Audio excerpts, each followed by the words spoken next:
política.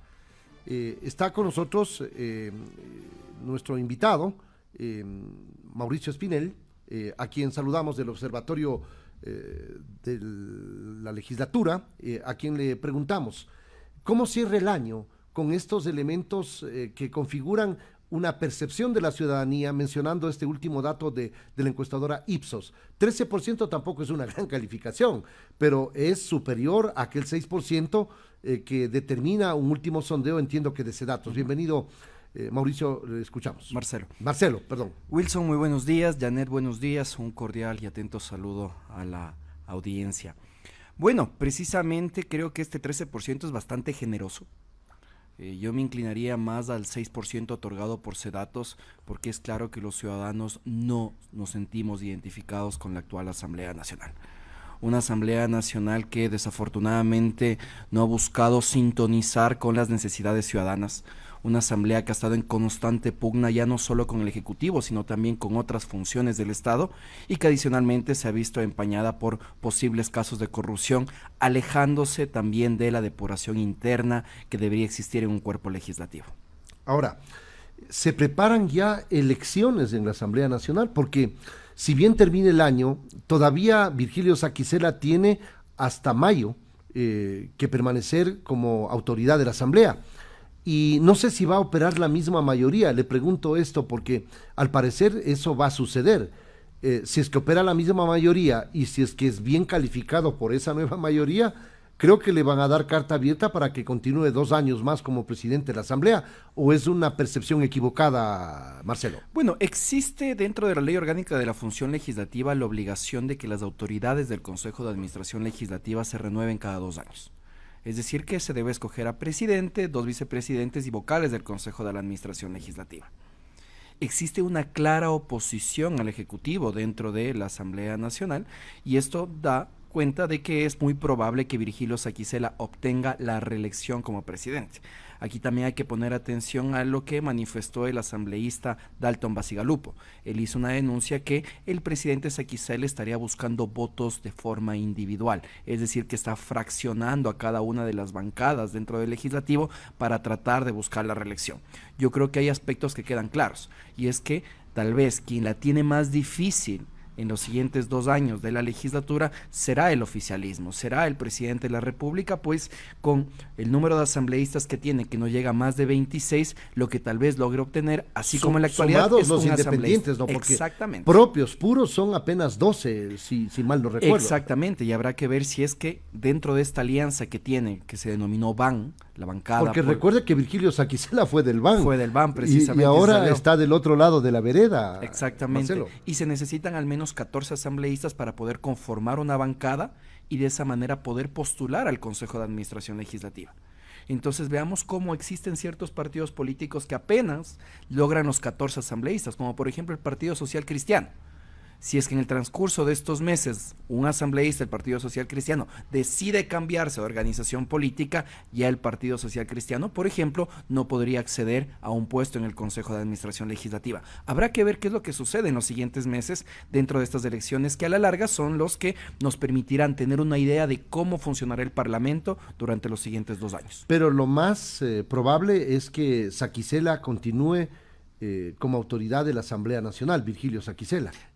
Creo que en este momento sí, pero tenemos 5 meses para que esta elección se dé. ¿El panorama puede cambiar, dice usted? Yo creo que el panorama podría cambiar. Todo depende de, por ejemplo, el tratamiento que se pueda dar a cada uno de los proyectos de ley que están dentro de la agenda de la Asamblea Nacional.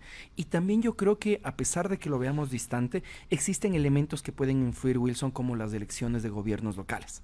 Existen ciertas fichas que se pueden mover dentro del tablero político. Y las elecciones son en febrero. Son en febrero. Las elecciones generales. Exactamente. Y las también viene la consulta de la Asamblea popular es en mayo. Entonces, estos aspectos yo sí creo que pueden influir dentro de nuestra coyuntura política y que pueden afectar a la elección de autoridades dentro de la Asamblea Nacional. Bueno, en un ente democrático la mayoría manda y no hay vueltas que darle. Si es que tiene votos, Saquicela será reelegido. Y hay que considerar también que no se requiere una mayoría calificada, apenas se requiere una mayoría absoluta, que es más de 69 votos, y en ese sentido eso es algo que existe en la actualidad dentro de la Asamblea Nacional.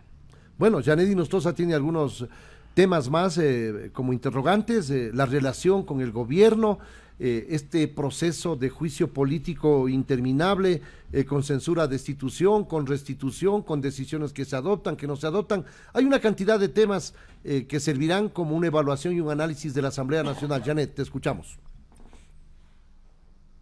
Sí, gracias, Wilson. Marcelo, buenos días. Un poco, pues, en relación a ese 13% o 6% de calificación que, como lo decíamos hace un momento con Mauricio Alarcón, es igual de bajo. Es una calificación bajísima la que hay en la Asamblea Nacional, y más hay una tendencia a confiar en la ciudadanía y en el empresariado, en la empresa privada.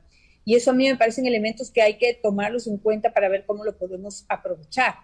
Toda vez que, como vemos, ustedes ya lo han dicho, Saquicela ya está organizándose para reelegirse. Yo creo que contra todo pronóstico, ¿no? Le fue bien. Yo en algún momento dije que iba a ser el presidente que menos iba a durar, porque lo veía una elección que estaba pegada con babas, pero parece que no. Se consolidó ahí, pues del que menos uno espera es el que deslumbra en la Asamblea Nacional.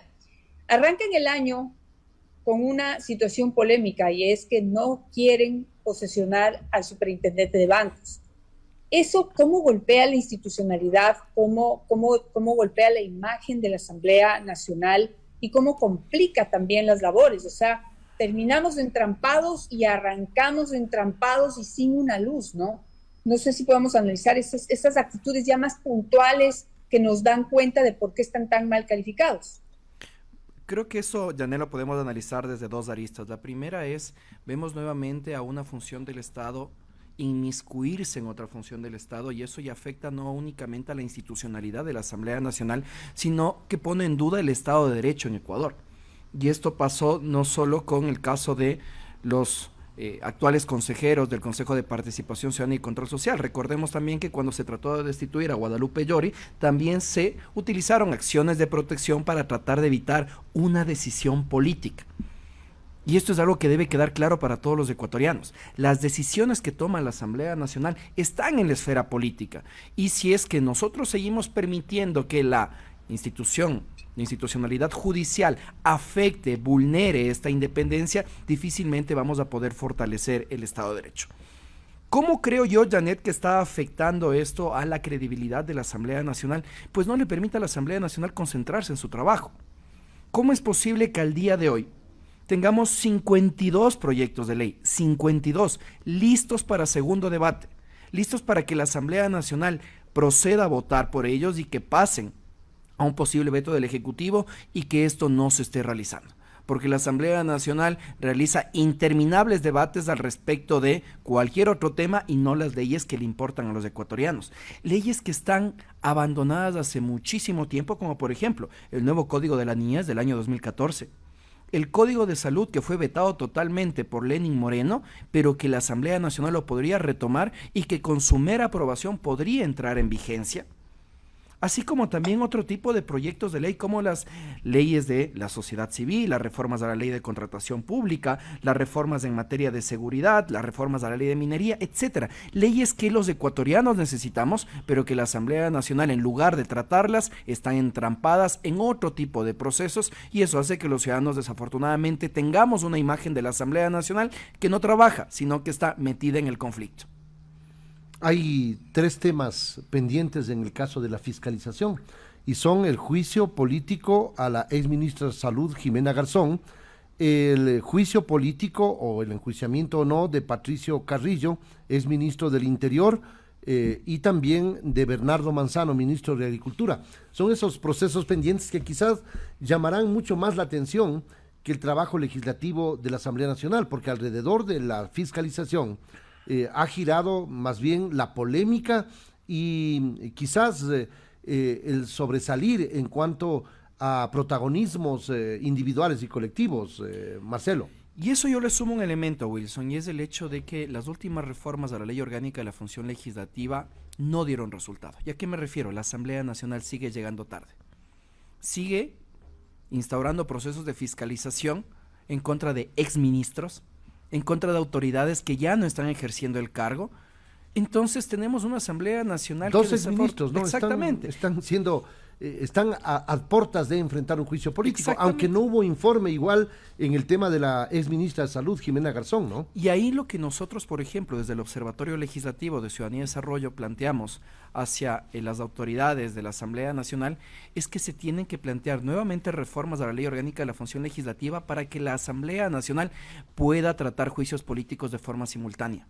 Porque si es que no se tratan juicios políticos de forma simultánea, se pierde ese principio de oportunidad. Y la consecuencia, en definitiva instancia, es que el ciudadano nuevamente desconfíe de la Asamblea Nacional.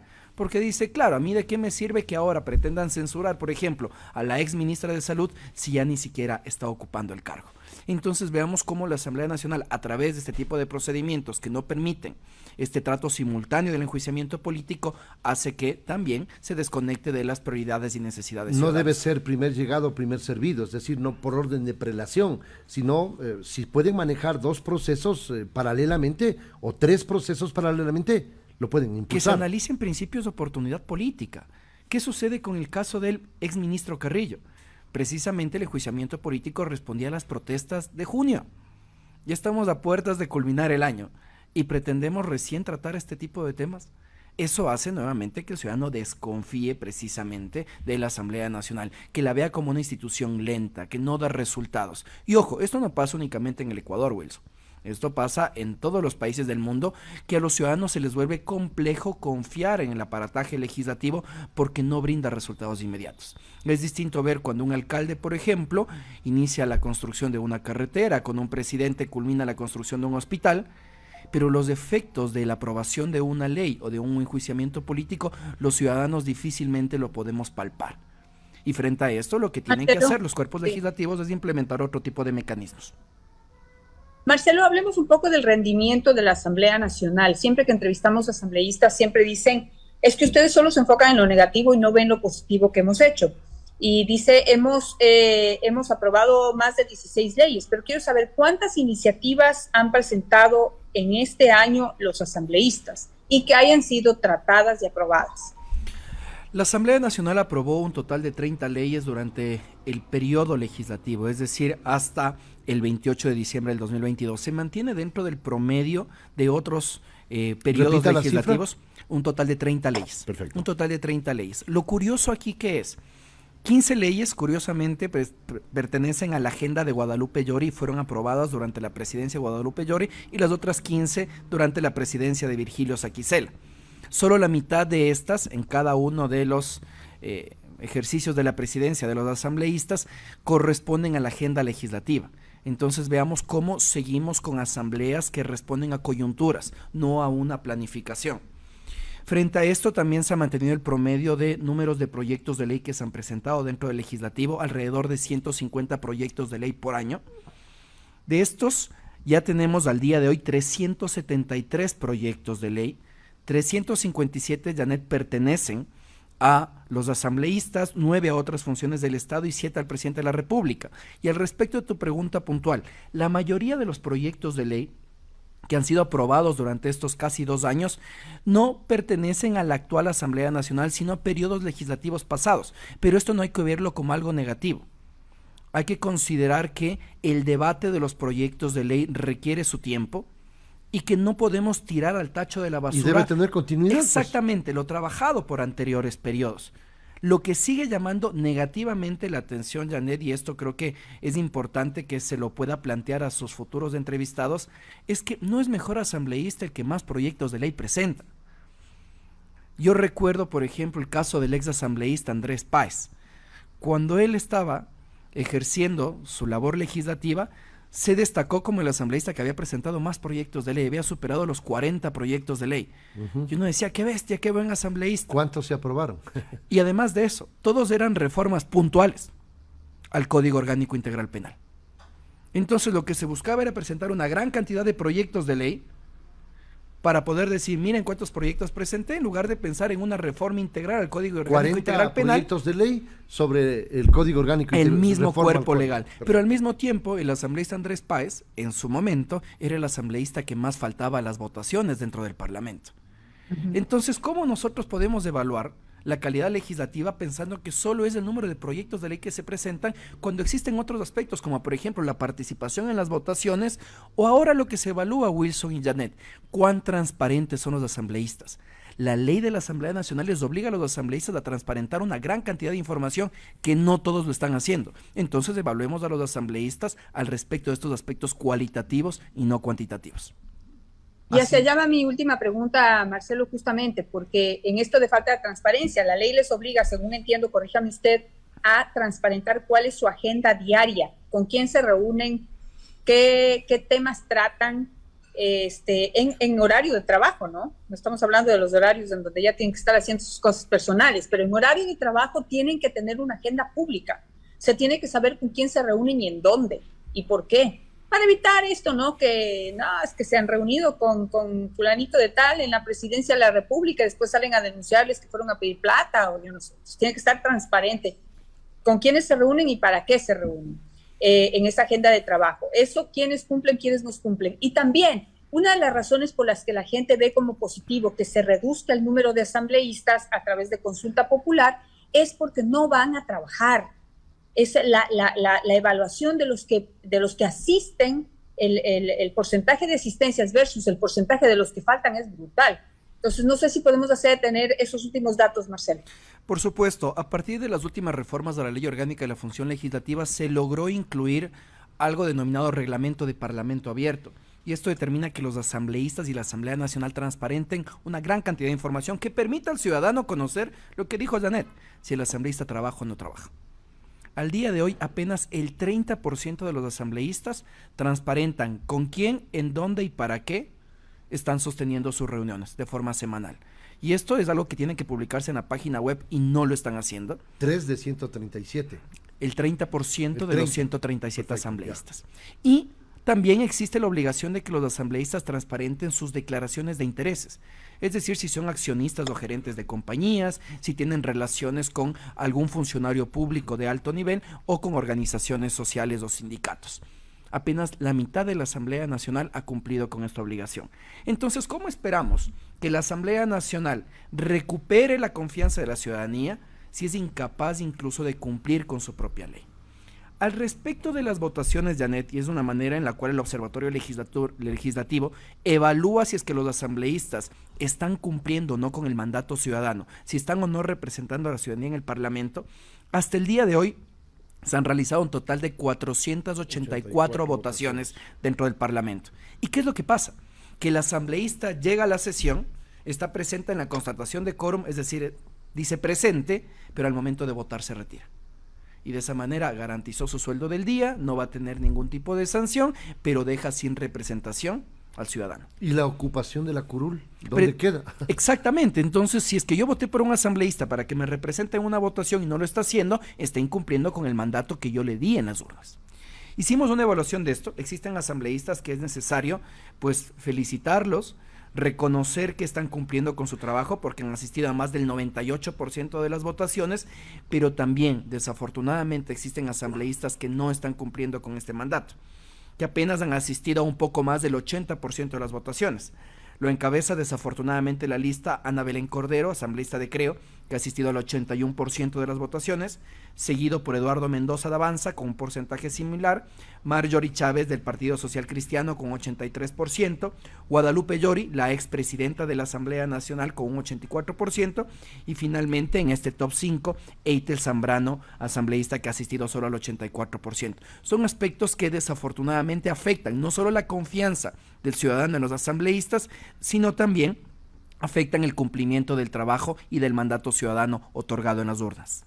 Los que más ocupación tienen de la curul, veo ahí algunos asambleístas de UNES, ¿no? Exactamente, se encabeza por Ana Herrera de Alianza UNES con el 99.17%, Blasco Luna, Gustavo Mateus también de UNES, y en cuarto y quinto lugar Darwin Pereira Independiente y Yajaira Urresta de la Alianza UNES, asambleístas que están cumpliendo con este mandato otorgado en las urnas. Marcelo, muchas gracias por atender esta invitación y darnos algunos elementos para entender el trabajo que ha realizado la Asamblea durante este año. Marcelo Espinel es el director del Observatorio Legislativo y nos ha dado a conocer una serie de datos, de cifras que dan cuenta del trabajo que han realizado los asambleístas.